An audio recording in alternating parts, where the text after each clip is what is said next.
बस डाटा को फिल्टर करने के लिए इसका नाम सर्च बार रख लें, डाटा को फिल्टर करना है, टोटली डिपेंड होंगे। लेकिन आप ये नहीं कर सकते कि अगर आपने एक कंपोनेंट के अंदर सर्च बार की फंक्शनैलिटी इंप्लीमेंट की है और कंपोनेंट का नाम बटन रख दिया, तो उसे हम कहते हैं चूज। ठीक है, तो वो आपने नहीं करना। आपने हमेशा जो कंपोनेंट का नेम है उसकी फंक्शनैलिटी के अकॉर्डिंग ही रखना है। अगर वो बटन का कंपोनेंट है तो उसका फाइल का नाम भी बटन से ही रिलेटेड होना चाहिए। कॉमन बटन कहते हैं या प्राइमरी बटन कहते हैं, सेकेंडरी बटन कहते हैं, या बैक, जो भी बटन का नाम रखें, लेकिन आप सिर्फ बटन के साथ स्पेसिफाई करेंगे।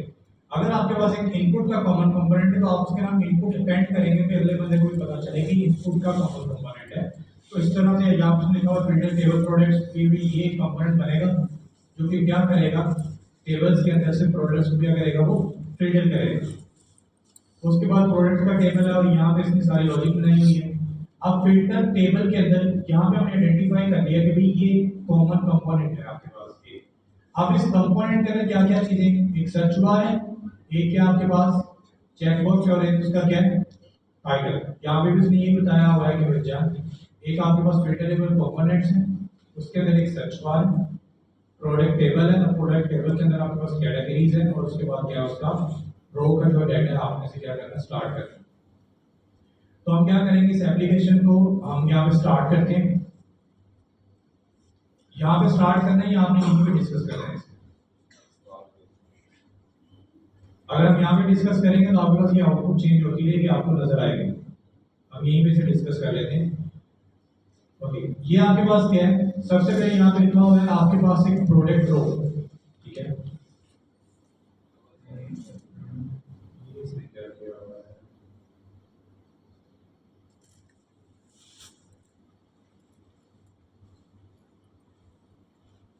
अच्छा, ये कंप्लीट यहाँ पे। ओके, सबसे पहले आपके पास ये एप्लीकेशन कहाँ से स्टार्ट हुई, कोड नहीं आ रहा।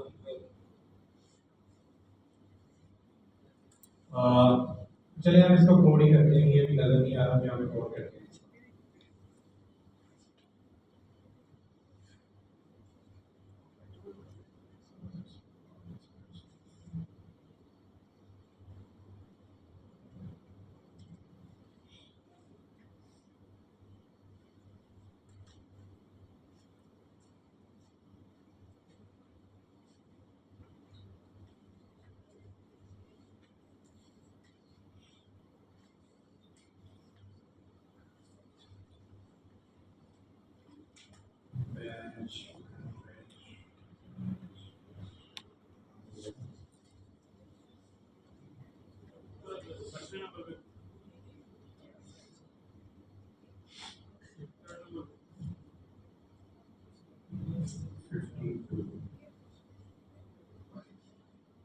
हाँ, हमारे पास यहाँ पे बैच 52 था।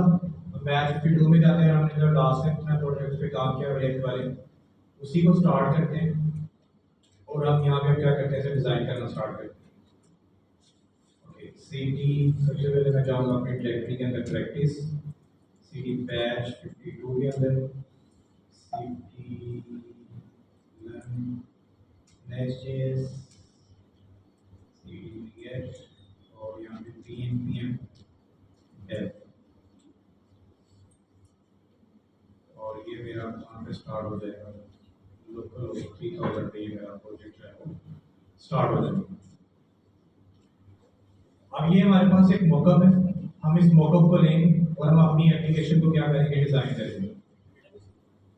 अभी हमारे पास कोई डेटाबेस नहीं है, कोई कुछ नहीं है, अभी के लिए हमने क्या करना है, इसी को डिजाइन करना है। ये मेरे पास ओपन है, मैंने क्या किया, लर्न इसके अंदर, और यहाँ पे आके SRC के अंदर मैं एक राउट बना देता हूँ। राउट का नाम मैं रख देता हूँ थिंकिंग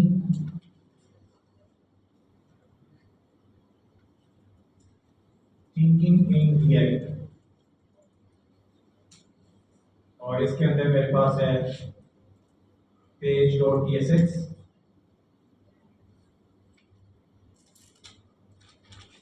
और इसके बाद मेरे पास है RFCP,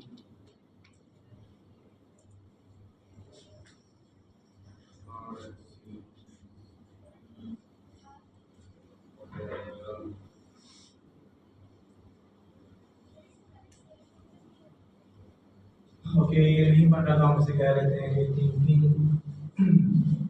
इन रिएक्ट।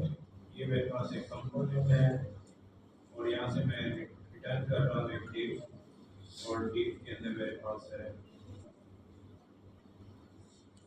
डिफ, और डिफ के अंदर थिंकिंग इन रिएक्ट, और यहाँ पे इसको डिफॉल्ट, और यहाँ पे मैं यूज कर रहा हूँ थिंकिंग इन। अब अगर हम इस एप्लीकेशन पे जाएंगे और यहाँ पे अगर मैं राउट करता हूँ थिंकिंग इन रिएक्ट, तो मेरे पास ये क्या होगा, राउट रेंडर होगा, जिसके ऊपर ये मेरे पास क्या आ गया, थिंकिंग इन रिएक्ट, जो कि हमने वहाँ पे रेंडर किया होगा। ये सेम हम कंपोनेंट्स बना के आते जा रहे हैं। अब हमने यहाँ पे क्या करना है, हमें अपनी डिजाइनिंग करनी है। तो सबसे पहले हमें आइडेंटिफाई करना पड़ेगा कि हमारे मॉकअप डाटा के अंदर हमारे पास क्या है। सबसे पहले हमारे पास कंपोनेंट है, इसका हमने नाम रखा था फिल्टर टेबल प्रोडक्ट्स, जो कि क्या करेगा, उसको डाटा को फिल्टर करेगा प्रोडक्ट्स को। उसके बाद हमारे पास यहाँ पे मैप है, और उसके बाद हमारे पास डाटा है।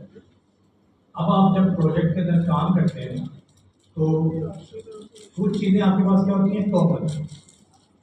वो चीज़ें आप करते हैं एसआरसी के अंदर एक फोल्डर बनाते हैं, जो कि होता है आपके पास कंपोनेंट्स का फोल्डर, जो कि आइडेंटिफाई करते हैं। अब ये आपकी डिज़ाइन की अप्रोच होती है, आपकी इंडस्ट्री के अंदर अप्रोच होती है, आप किस कंपोनेंट को लेके क्या कर रहे हैं, यूज़ करना चाह रहे हैं। आप कंपोनेंट्स का फोल्डर फाइल रख लें, इसके एसआरसी के अंदर रख लें, टोटली डिपेंड ऑन यू।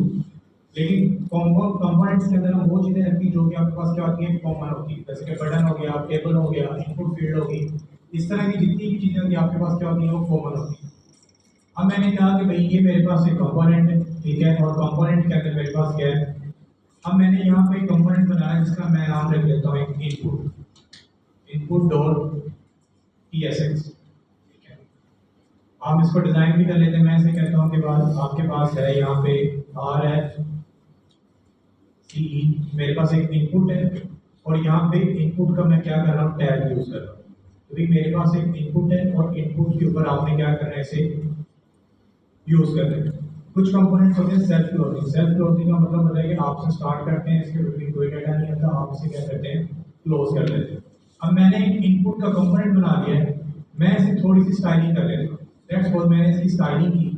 मैंने इसे कहा कि भाईजान आपकी जो है पैडिंग जो है, आपकी जो हाइट है वो 12 है, कि आपकी जो मैक्सिमम हाइट है आपके पास ये वाली है।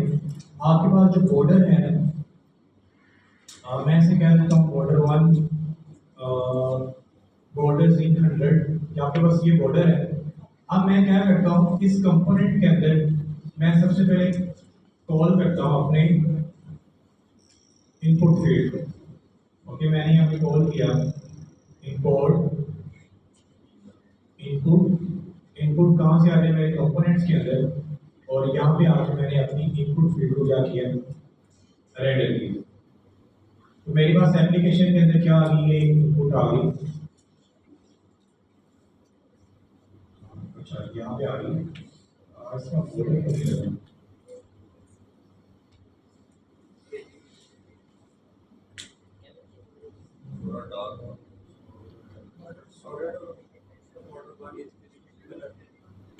मुझे भी डेविड की तरह क्लासेस नहीं आती, जो यूज करनी पड़े आप सर्च कर लेते हैं फोल्डर पे, या आपके पास फोल्डर 2 लेना पड़ेगा, और इसमें क्या है।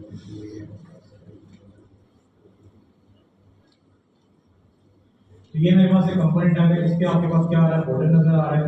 हम इस थोड़े से कंपोनेंट को डिजाइन कर लेते हैं कि भैया ये इसकी क्लास है, इसकी जो पैडिंग है वो आपके पास क्या है, 5, ओके, और ये आपके पास क्या आ गया, थिंकिंग इन रिएक्ट, और आपके पास ये इनपुट फील्ड नजर आ रहा है। अब आपने क्या करना है कि सबसे पहले आपने अपनी बिजनेस लॉजिक को आइडेंटिफाई करना है। अब मैं यहाँ पे कोई भी चीज लिखूंगा, मैंने यहाँ पे कुछ भी लिखा है, अब मुझे ये वैल्यू चाहिए, मैंने इस वैल्यू को क्या करना है, यूज करना है। लेकिन आपने अपने कॉमन कंपोनेंट के अंदर आपने वो लॉजिक जो है वो इम्प्लीमेंट ही नहीं की हुई। आपने से नहीं बताया हुआ कि भाई आपने क्या काम करना है, क्या काम नहीं करना। तो कॉमन कंपोनेंट्स के अंदर हमेशा क्या करते हैं, प्रोब्स पास करते हैं। सबसे पहले मैं प्रोब पास करता हूँ प्लेस होल्डर। भाई जब मैं यहाँ पे लिखूँ तो यहाँ पे मैं लिखूँ यहाँ पे सर्च। मेरे पास जब भी मैं प्लेस होल्डर लिखूँ तो मेरे पास क्या आ जाए, सर्च आ जाए। अगर मैं इसे जाके देखता हूँ तो मेरे पास यहाँ पे सर्च नहीं आएगा, क्योंकि मैंने प्रोब पास की है, मैंने उसे जाके इम्प्लीमेंट नहीं किया। अगर आप इनपुट फील्ड की बात करें तो इनपुट फील्ड के अंदर आपके पास एक प्रोब होती है प्लेस होल्डर, और उस प्लेस होल्डर के अंदर आप जो चीज़ भी लिखेंगे बाय डिफॉल्ट वो आपको लिखी हुई नजर आती है। कि आपके पास क्या होता है, प्लेस होल्डर होता है जो कि आप इम्प्लीमेंट करते हैं। मैं ऐसे कह दूँ कि मैंने यहाँ पे सर्च लिखा हुआ है, तो मेरे पास यहाँ पे क्या लिखा हुआ नजर आएगा, सर्च लिखा हुआ नजर आएगा, क्योंकि ये आपके पास बाय डिफॉल्ट एक प्रोब होती है उसकी सर्च की।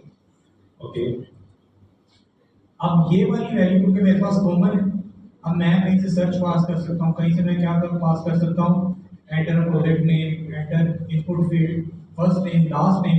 तो ये मेरे पास क्या है, प्लेस होल्डर के पास क्या है, कॉमन है, मतलब इनपुट फील्ड है और प्लेस होल्डर में कुछ भी पास कर सकता हूँ। मैंने यहाँ पे इनपुट फील्ड को कॉल किया है, सेम मेरे पास इनपुट फील्ड है, मैंने इसे यहाँ पे भी कॉल किया और यहाँ पे मैं इसे कह रहा हूँ कि सर्च टू के नाम से पास करो।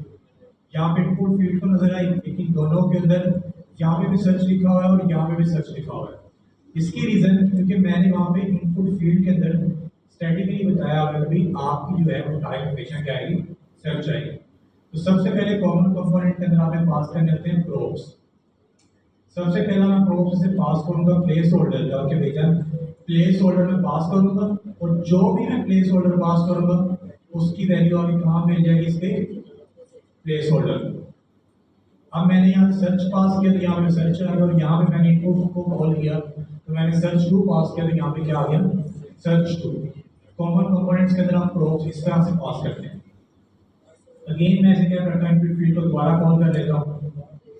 अब मैंने कहा कि भैया ये आपके पास क्या है, सर्च थ्री है, इसे क्या कर दो, सर्च फोर कर दो। आपने क्या किया, जितने भी कंपोनेंट्स आएंगे हर के अंदर, हर एक के अंदर जो आपका सर्च का बटन है वो क्या होगा, डिफरेंट होगा, क्योंकि अब आपने क्या किया, उसकी वैल्यू पास की। अब आपको क्या करना है कि भाई सर्च के ऊपर आपको क्या चाहिए, वैल्यू चाहिए। मैंने यहाँ पे कोई भी वैल्यू लिखी हुई है, उसकी सबसे पहले मुझे क्या चाहिए, वैल्यू चाहिए। लेट्स सपोज मैं यहाँ पे एक सर्च करता हूँ, मैं यहाँ पे सबसे पहले एक स्टेट बनाता हूँ और इसे मैं कहता हूँ यूज क्लाइंट, और मैं इसे कहता हूँ कि भाई हम इसे कमेंट आउट करते हैं और इसे मैं कहता हूँ कि भाई आपके पास एक स्टेट है, स्टेट के अंदर क्या क्या चीजें पड़ेंगी, सर्च, और यहाँ पे पड़ा हुआ है सेट सर्च। ओके, मैं इसे कहता हूँ यूज स्टेट, और इसे मैं कहता हूँ कि आपकी जो इनिशियल वैल्यू लेवल। अब भैया जब भी मैं सर्च करूँ मुझे क्या चाहिए, सर्च के अंदर जो चीज मैंने लिखी हुई है वो चीज क्या होनी चाहिए, मेरे पास आनी चाहिए। हम इसे देखते हैं कि मेरे पास आती है कि नहीं आती। मैंने क्या किया, इंस्पेक्ट ओपन किया, इंस्पेक्ट ओपन करने के बाद यहाँ पे देखा मेरे पास क्या लिखा हुआ है, सर्च। सर्च के अंदर कोई भी वैल्यू मेरे पास नहीं पड़ी हुई। अब मैं यहाँ पे टाइप कर रहा हूँ तो यहाँ पे तो सर्च की कोई वैल्यू नहीं आ रही। अब मुझे वो सर्च की वैल्यू क्या चाहिए, क्योंकि मैं क्या कर रहा हूँ उसको, अब मेरे यहाँ पे जो भी वैल्यू लिखी हुई है, अगर मेरे पास किसी डाटा के ऊपर मैंने किसी डाटा को सर्च करना है या मैं डाटा को फिल्टर करना है तो वो कैसे कर पाऊंगा, जबकि मेरे पास कोई डाटा ही नहीं है। मैंने इसे क्या करना है, फिल्टर आउट करना है। मैंने कहा कि ठीक है भाई। अब आप सबसे पहले हम क्या करते हैं कि इनपुट फील्ड आ गई, इनपुट फील्ड आने के बाद हम यहाँ पे ये वाला डाटा उठाते हैं कि भैया ये किधर गया डाटा,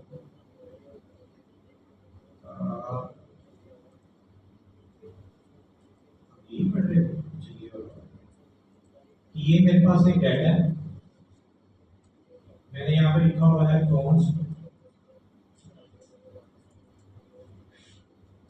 और यहाँ पे मैं क्या लिखता हूँ, डाटा। तो ये मेरे पास एक डाटा है, इसकी ये टाइप। यहाँ पे आने के बाद मैंने क्या किया हुआ है, यहाँ पे एक डिव को यूज किया है, और डिव के अंदर मैंने क्या किया हुआ है, डाटा को अपने मैप किया हुआ है। डाटा डॉट मैप, हमने लास्ट क्लास के अंदर मैप मेथड को देखा था। फर्स्ट इसके पास आइटम होती है, इसका नाम आप कुछ भी रख सकते हैं, और यहाँ से मैं क्या कर रहा हूँ, एक कंपोनेंट को रिटर्न कर रहा हूँ, एक डिव को रिटर्न कर रहा हूँ, और डिव के अंदर क्या क्या चीजें हैं मेरे पास।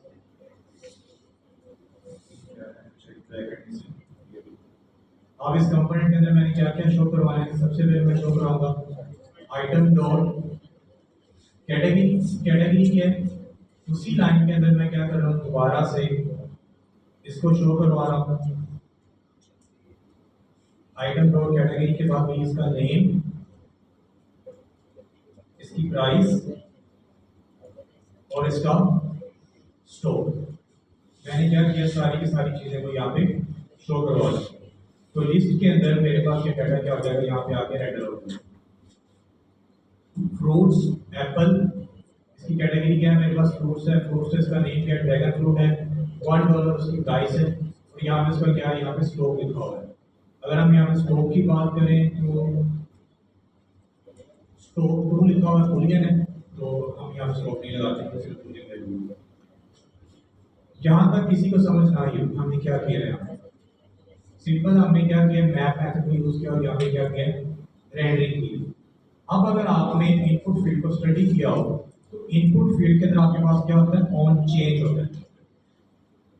हमने लास्ट क्लास में बात भी की थी, आपके पास बटन के ऊपर ऑन क्लिक्स होता है और इनपुट के ऊपर आपके पास क्या होता है, ऑन चेंज होता है। ऑन चेंज क्या करता है कि जब भी इसकी वैल्यू चेंज होती है आपको क्या करता है, वो रिटर्न करता है। मैंने यहाँ पे लिखा ये वाला, ये आपके पास क्या होता है, एक फंक्शन लेते हैं जिसकी जो फर्स्ट टाइप होती है वो क्या होती है, इवेंट होती है। इवेंट होता है और इवेंट के बाद आपके पास क्या होता है, इवेंट होता है। वैसे क्या होता है कि मेरे पास एक इवेंट है और मैं कंसोल कर देता हूँ, console dot log as it is क्या करो, ये इवेंट जो है मेरे पास क्या करो, कंसोल करो। ठीक है, मैंने यहाँ से इवेंट लिया और उस इवेंट को क्या किया, यहाँ पे मैंने कंसोल किया। कुछ किया इसके अलावा मैंने, हमने कोई भी चीज में एक्स्ट्रा चीज जो है इवेंट नहीं की। अब अगर हम इंस्पेक्ट को ओपन करते हैं, कंसोल पे जाते हैं,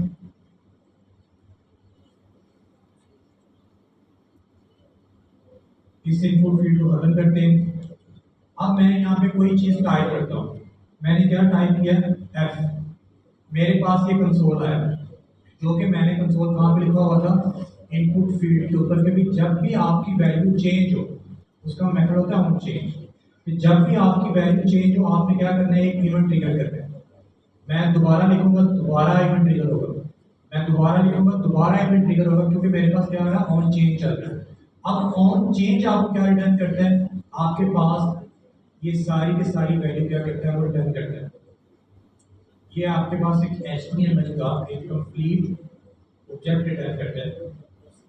इसके अंदर जो हमारे पास चीजें होती हैं वो सबसे पहले क्या होता है, यहाँ पे लिखा होता है कि ये भैया टारगेट है। आपका जो इवेंट के साथ काम होता है टारगेट के ऑब्जेक्ट के साथ। टारगेट अगर आप ऑब्जेक्ट देखेंगे तो टारगेट के ऑब्जेक्ट के अंदर आपको मल्टीपल चीजें मिलेगी। मैंने यहाँ पे इसको एक्सपेंड किया तो यहाँ पे आपके पास मल्टीपल चीजें आ रही हैं इस टारगेट के ऑब्जेक्ट के अंदर, और हमें भी पता है ये चीजें क्या है, मुझे भी पता है ये चीजें क्या काम करती हैं क्या काम नहीं करती। लेकिन आपके पास ये HTML का इवेंट है, ये रिएक्ट का इवेंट नहीं है, ये सिंपल HTML का इवेंट है। जब आपके पास इवेंट ट्रिगर होते हैं, यहाँ पे आपके पास उसका यहाँ पे लिखा हुआ है टारगेट, टारगेट के अंदर वैल्यू, अगर हम वैल्यू को एक्सपेंड करें तो यहाँ पे देखिए टारगेट के अंदर वो वाली वैल्यू पड़ी हुई जो कि मैं क्या कर रहा हूँ, यूज कर रहा हूँ। मैंने यहाँ पे क्या लिखा हुआ है, FGH, और वैल्यू के अंदर क्या पड़ा हुआ है, FGH। मैं यहाँ पे इसे चेंज कर देता हूँ और मैं दोबारा H लगाता हूँ, दोबारा इवेंट ट्रिगर होगा, दोबारा आप टारगेट को देखेंगे और वैल्यू को देखेंगे तो वैल्यू आपके पास क्या हो जाएगी, अपडेट हो जाएगी। वो किससे अब रिप्लेस होगी, FGH। मैं दोबारा इसे चेंज करूंगा, अगेन इवेंट ट्रिगर होगा, अगेन ये प्रिंट करेगा। आपने टारगेट को देखना है और टारगेट को देखने के बाद आपने यहाँ पे देखना है इसकी वैल्यू क्या है। रिमूव करूंगा, अगेन चेंज हुआ, इवेंट ट्रिगर होगा, दोबारा टारगेट के अंदर आएंगे तो आपके देखेंगे इसकी वैल्यू क्या होगी, अपडेट हो जाएगी। आप जब भी इनपुट फील्ड के अंदर कोई डाटा ऐड करेंगे या रिमूव करेंगे, आपके पास ऑन चेंज का जो फंक्शन होता है वो कॉल होता है और वो आपके पास एक ऑब्जेक्ट रिटर्न करता है। उस ऑब्जेक्ट में सिर्फ आपने टारगेट को देखना होता है, इवेंट डॉट टारगेट। अगर मैं यहाँ प्रिंट करूँ इवेंट डॉट टारगेट, अगर मैं सिर्फ और सिर्फ इवेंट डॉट टारगेट को प्रिंट करूँ, दोबारा की वैल्यू चेंज करूँ तो देखिए इवेंट डॉट टारगेट के अंदर आपके पास पूरी की पूरी इनपुट फील्ड नजर आती है, आपके पास पूरा का पूरा ऑब्जेक्ट नजर नहीं आता। लेकिन अभी हमने एक्सपेंड करके देखा कि टारगेट के अंदर आपके पास क्या होता है, वैल्यू की वैल्यू होती है। एक टारगेट इवेंट इटसेल्फ आपके पास क्या है, ऑब्जेक्ट है। उस ऑब्जेक्ट के अंदर क्या है, मल्टीपल ऑब्जेक्ट्स। हमने नेस्टेड ऑब्जेक्ट्स की सैंपल पढ़ी हुई है, एक ऑब्जेक्ट के अंदर मल्टीपल ऑब्जेक्ट्स। उसके बाद डॉट करके उस ऑब्जेक्ट में से भी मैंने क्या की वैल्यू की वैल्यू निकाली हुई है। अब मैं जब भी यहाँ पे कंसोल करूंगा, मैं यहाँ पे कुछ भी टाइप करूंगा, जो मेरे पास वैल्यू है वो यहाँ पे आती जाएगी। वट एवर मैं जो इसमें टाइप करता जा रहा हूँ उसकी वैल्यू है। मैं इसे रिमूव करूंगा, same as it is value क्या हो जाएगी, हमेशा अपडेट होगी, और क्या होगी आपकी वो वैल्यू क्या होगी, रिमूव होगी। तो इस तरह आप एक इनपुट फील्ड के अंदर से वैल्यू को गेट करते हैं और वैल्यू क्या करते हैं, चेंज करते हैं। किसी को समझ ना आए कि इनपुट फील्ड के अंदर से वैल्यू कैसे गेट करते हैं और कैसे नहीं करते। क्लियर है सबको? अब आपको पता चल गया कि इनपुट फील्ड के अंदर आपके पास ये वाली वैल्यू। अब आपने क्या करना है कि भाई जब भी मैं ये वैल्यू कॉल करूं, जब भी मैं यहाँ पे कॉल करूं, मैं ऐसे कहता हूं कि आपकी ये वैल्यू है, और आपने कहा कि इसकी जो वैल्यू है वो कौन सी हो जाए, सर्च वाली हो जाए।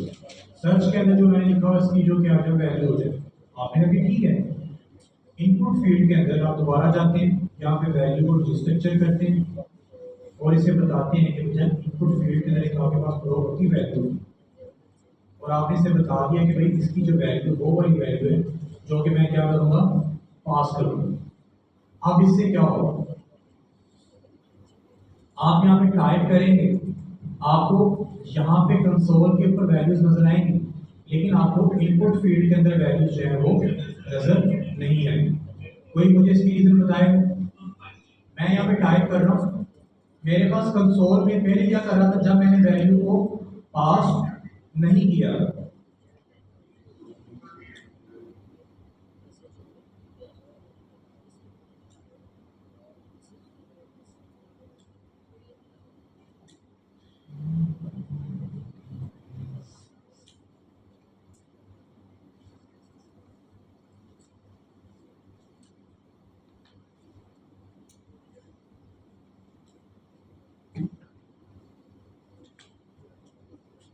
ओके मैंने वैल्यू पास नहीं की, मैंने वैल्यू क्या किया, यहाँ पे कमेंट किया, मैंने इसे सेव किया। मैं यहाँ पे इनपुट फील्ड के अंदर कोई ना कोई वैल्यू लिख रहा हूँ, मेरे पास कंसोल में वही वाली वैल्यू आ रही है जो कि मैं टाइप कर रहा हूँ। मैं बैक स्पेस कर रहा हूँ, मैं इसे डिलीट कर रहा हूँ, मेरे पास अगेन सेम वही वैल्यू आ रही जो मैंने यहाँ पे लिखी हुई है। लेकिन जैसे मैं इसे प्रोब की वैल्यू पास करता हूँ कि भाई value is equals to value, अब मेरे पास यहाँ पे कोई भी टाइप करता हूँ तो मेरे पास सिंगल वर्ड आता है, लेकिन मेरे पास यहाँ पे जो वैल्यू है नजर नहीं आ रही। ऐसी है ना, मेरे पास यहाँ पे कंसोल में वैल्यू आ रही है, लेकिन मेरी यहाँ पे इनपुट फील्ड के ऊपर वो वैल्यू लिखी हुई नजर नहीं आ रही। कोई मुझे बताएगा इसकी रीजन क्या है? रैंडरिंग नहीं, रैंडरिंग नहीं। आप मैं चले रैंडरिंग कर देता हूँ, फिर भी वैल्यू नहीं आएगी। अच्छा आपने कहा वैल्यू सेट नहीं की, इसके अलावा क्या आंसर? पैरामीटर पास नहीं कर इस वजह से। चलो मैं पैरामीटर भी पास कर लेता हूँ, लेकिन अगेन वो भी इशू नहीं, पैरामीटर का जरूरत नहीं। मुझे आपने ये बताना है कि भाई मैं यहाँ पे टाइप कर रहा हूँ, मेरे पास कंसोल में वैल्यू आ रही है, जो मैं यहाँ पे जे टाइप किया जे आ गया, के टाइप किया मेरे पास के आ गया, मैंने एल टाइप किया एल आ गया मेरे पास, लेकिन मेरे पास यहाँ पे इनपुट फील्ड के अंदर वो चीज़ नहीं है। आनी तो चाहिए, वो पहले आ भी रही थी जब मैंने वैल्यू प्रो पास से नहीं की, लेकिन जैसे ही मैंने इसे प्रो पास की मेरे पास ये चीज़ नहीं आ रही। इसकी रीजन मुझे आपको बतानी है। ऑन चेंज सेट स्टेट की वजह से नहीं आ रही। चलिए मैं मान लेता हूँ सेट स्टेट की वजह से नहीं आ रही। इसके अलावा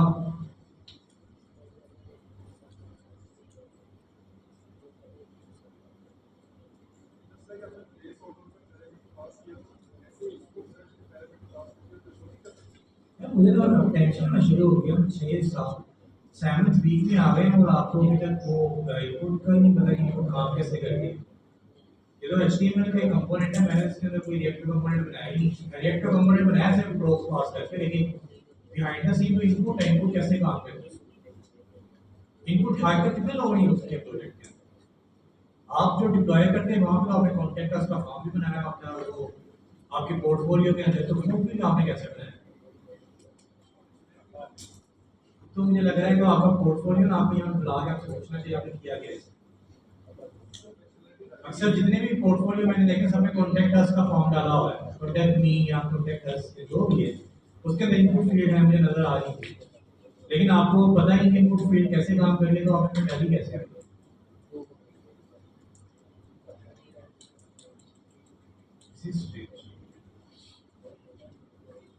मतलब वो वीडियो के अंदर उसने कहा कि बटन यहाँ पे आपने का लगा दो, उसने कहा कि ये कंपोनेंट यहाँ पे आपने का लगा दो, हम आंखें बंद करके बिस्मिल्लाह। आपने अंडरस्टैंड नहीं किया कि वो लगा क्यों रहा है, उसकी रीजन क्या है।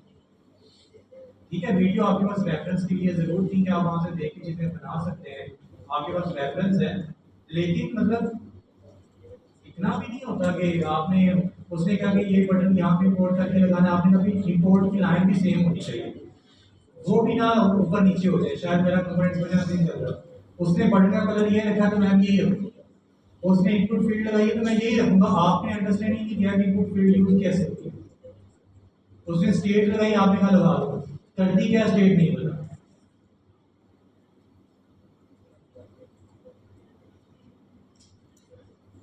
नकल के लिए भी अक्ल की याद जरूरत होती है, थोड़ी सी ना अकल भी यूज कर लें, वो नहीं घिसेगी इंशाल्लाह, बढ़ेगी उससे। आपने मुझे बताना है कि यहाँ पे वैल्यू क्यों सेट नहीं हुई। और मैंने लास्ट क्लास के अंदर जब स्टेट को पढ़ाया तो मैंने बहुत डिटेल में पढ़ाया था। एक ने कहा मैं कह रहा हूँ रेंडरिंग का मसला नहीं, चले रेंडरिंग का मसला है यहाँ पे, ठीक है। एक ने कहा आपने वैल्यू सेट नहीं करेंगे, वैल्यू भी सेट नहीं करें, लेकिन कैसे मैं करूँ।